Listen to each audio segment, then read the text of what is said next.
I think gaming addiction is quite an interesting area because I think people seem to separate it out from any other addictive tendency. And I think, once people, for example, if someone's very, very keen on football, playing football, and we don't call it football addiction. And I think it's interesting how we use the word addiction to potentially demonise activities. And I do believe there are addictive tendencies in people, but I think it's important to not look at the activity in itself as being the demon, if you like, or being to blame, and actually look at what else is happening in people's lives to encourage that addictive behaviour. Årsakene til at spill blir problematisk for noen mennesker like mange som det mennesker. Sånn at det liksom sammenblandingen av spillenes faktorer og de individuelle faktorene som gjør at for noen så blir dette vanskelig. I know there are cases where gaming has taken over people's lives very, very negatively, but we shouldn't isolate it and demonise gaming for that. There are plenty of other addictions and plenty of other circumstances and examples of people having something in their lives that destroys their personal relationships, and that's a symptom of something else going on in their lives, and that's what we need to look at. The media, I mean, particularly a while back, I think, when we had those, one computer screens, made a big fuss about children being addicted. I haven't seen that in 30 years of research. We had one girl once, in one situation, where we had to wrest the controller from her fingers, because it was somebody else's turn. But really that was because she'd invested so much time into the problem solving that was in front of her that she didn't want to then give up just before she'd got to the end point that she could see approaching. But I've never seen it. I think each game is very, very different in terms of how it hooks people in. I think there are, in my experience, a lot of simulation games are extremely addictive because Sims, for example, which is very, very popular with teenage girls, is a simulation game where you're running a life and you're running potentially a family in some circumstances, and they become extremely addictive because you are living your life through this sim, and the sim, you become really invested in that sim's experiences and life on screen, and that can be extremely addictive in the broadest sense. But I wouldn't necessarily say it's problematic behaviour. But each genre of game, a lot of games have a beginning, middle and end, and you play through it and that's it, and people might play it again.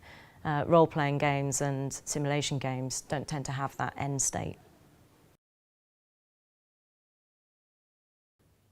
I think as a parent you should create a general environment of healthy activities, whether it be gaming, whether it be reading a book, whether it be watching the telly, whether it be outdoor activity. I sometimes get frustrated where gaming seems to be set aside as something that's completely different from all other forms of entertainment or all other forms of child activity. I remember once having a conversation with a friend of mine who had two children. They were brother and sister, and the brother really liked playing his DS, and the sister really liked reading. And they came round and they both sat down, and the sister opened her book and started reading, and the boy opened up his DS and started playing. After about an hour, the parent came in and particularly told the son to stop gaming, but for some reason she felt it was fine that the daughter was reading. So it's just this perception that even though they were both just in their own world, consuming their own entertainment, there's this perception that gaming was a badder thing to be doing than reading was. And I don't really understand why that should be the case. I mean, there's whole arguments about reading and literature helps with reading skills, but we know that there are plenty of things that gaming is good for. So why should that be victimised as something that child shouldn't be doing, whereas reading is something that the other child should be doing? Neither of them were socialising with anyone, neither of them were playing with anyone, neither of them were having any exercise or getting any fresh air or doing anything more than the other one was doing, but kind of the boy and his ability to sit down and play the game for kind of long stretches of time seemed to be the one that was focused on. And really, there's a lot of ignorance around media in general, including the internet, when you're not participating in it yourself and you're not actually seeing what young people are enjoying and experiencing and what they're getting out of it. And I think it's really important not to let that ignorance prevent a healthy balance in the young person's life. So understanding what young people are doing when they're playing games, what they're experiencing, getting them to talk about it and talk about the story or talk about how they feel when they're playing character or even playing with them is really important. And I think that encourages a positive attitude towards gaming, which is then something that potentially the whole family can enjoy. For å få en positiv innflytelse så jo den hovedmekanismen når vi snakker om å skape positiv innflytelse på barn, jo å faktisk tenke modellæring. Hva det jeg gjør, og hva ønsker jeg at mine barn skal gjøre? Og da det viktig å ikke bare si at barna skal gjøre, men faktisk gjøre det samme selv. Hvis man for eksempel har en begrensning på at barna ikke får være på internett, eller spille, eller se på TV utover en viss tidsperiode, så det da svært viktig at ikke mor og far sitter i sofakroken med PC-en på fanget, og på Facebook, YouTube, VG-nett, mens barna ikke får lov. Så man må tenke på hva det jeg gjør, og hvordan vil jeg at mine barn skal ha det.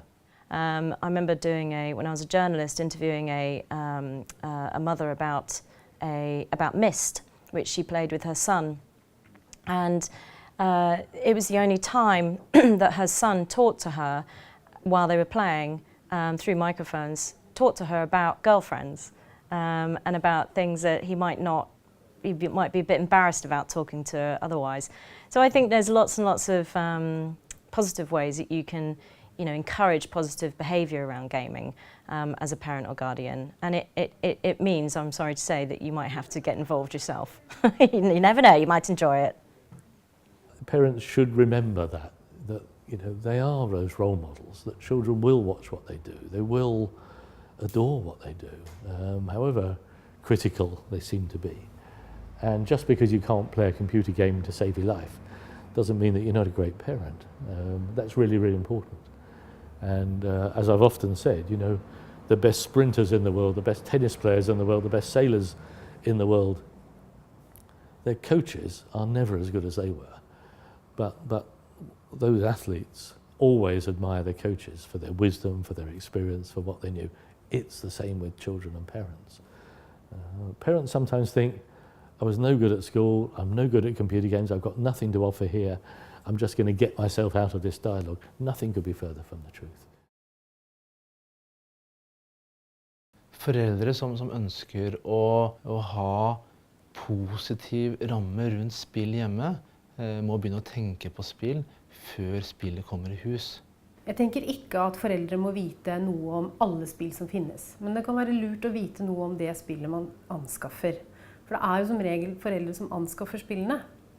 De gangene hvor barna, eller i de tilfellene hvor barna blitt så store at de anskaffer spillene selv, eller at de for eksempel får spillene i presang, så det også lett å sette seg inn i og bare vite hva slags spill dette, og hva det går ut på. Samtidig så det viktig at foreldre lærer seg og kjenner til på hvilken måte kan jeg som foreldre sette begrensninger i en spillkonsol, eller i et nettverk hjemme, eller på annen måte. Og da kan det være at man faktisk setter begrensninger at på denne spillkonsolen som vi har, det ikke lov til å spille spill med høyere aldersgrense enn 12-16 år. Det det selvfølgelig tilpasset de barna man måtte ha hjemme. And you can also limit some of the kind of live connected functionality of the console. So again, in Xbox, you can set up your child with the ability to play other people on racing games, for example, but they can't speak to other people or they can't hear other people. Also, you can restrict, you can have it so that they can hear them, but you can't see them. In some of the games, you can have a video chat. So you can turn that on and off, so the ability to actually video communicate.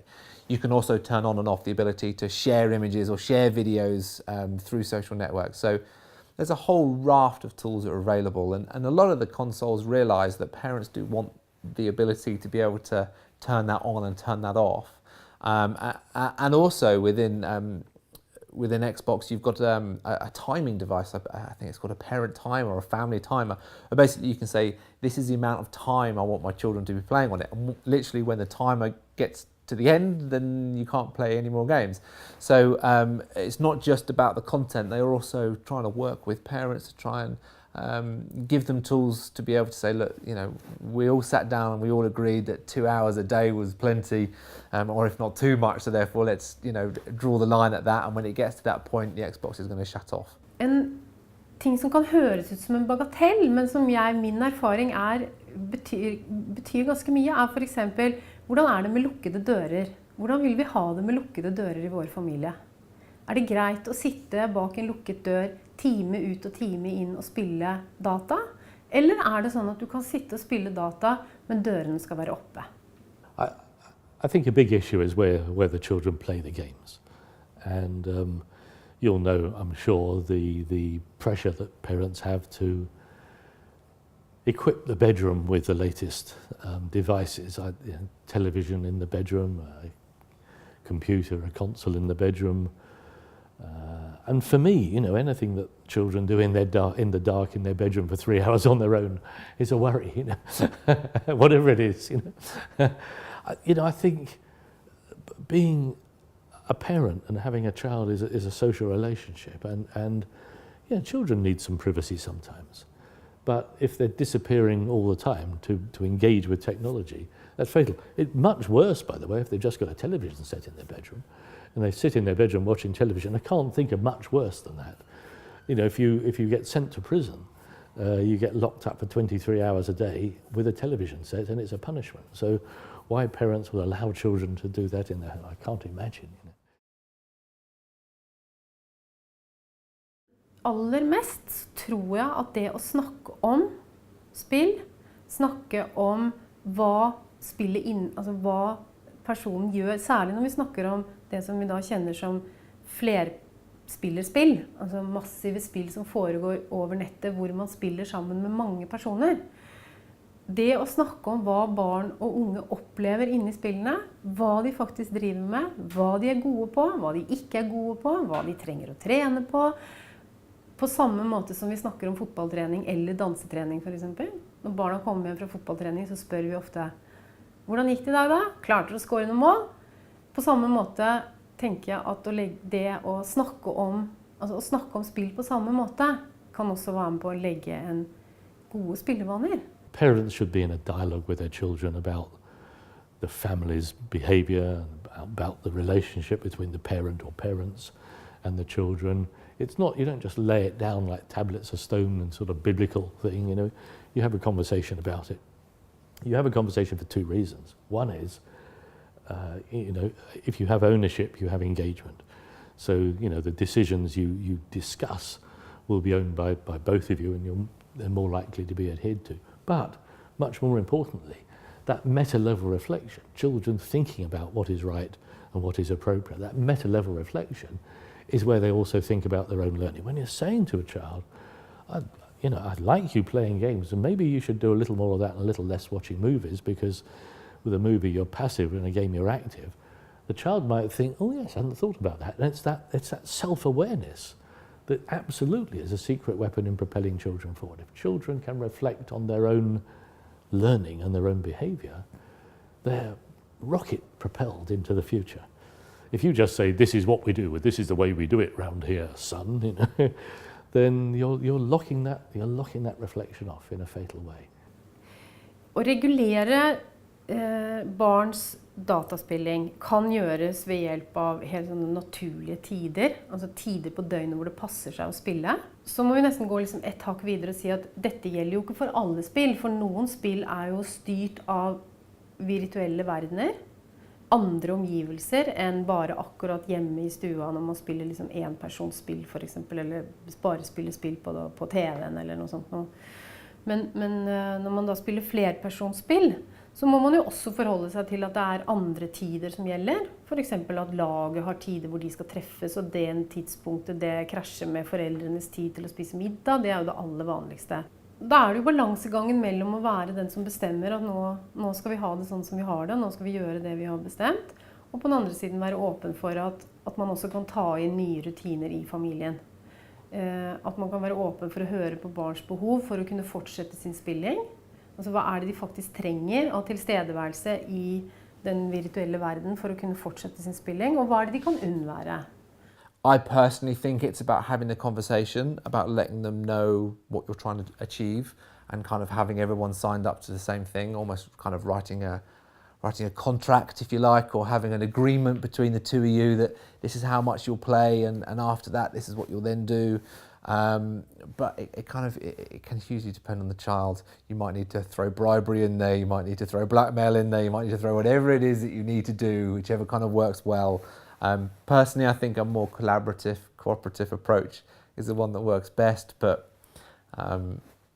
who knows? Det som lurt jo da å snakke i fredstid, pleier jeg å si. Ikke snakk når temperaturen høy, aggresjonsnivået høyt. Ikke snakk mens kampen pågår. Ikke kom og forstyrr når barna liksom veldig intenst opptatt av noe, eller dypt konsentrert. Det ikke da som den beste tiden til å sette seg ned og diskutere hva skal vi gjøre med dette, for dette blitt et problem.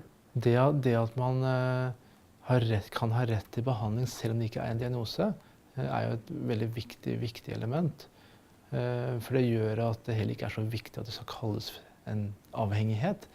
Det viktige for personer som jobber med problemet her, jo at det mulig for både barn og voksne å motta kompetent hjelp.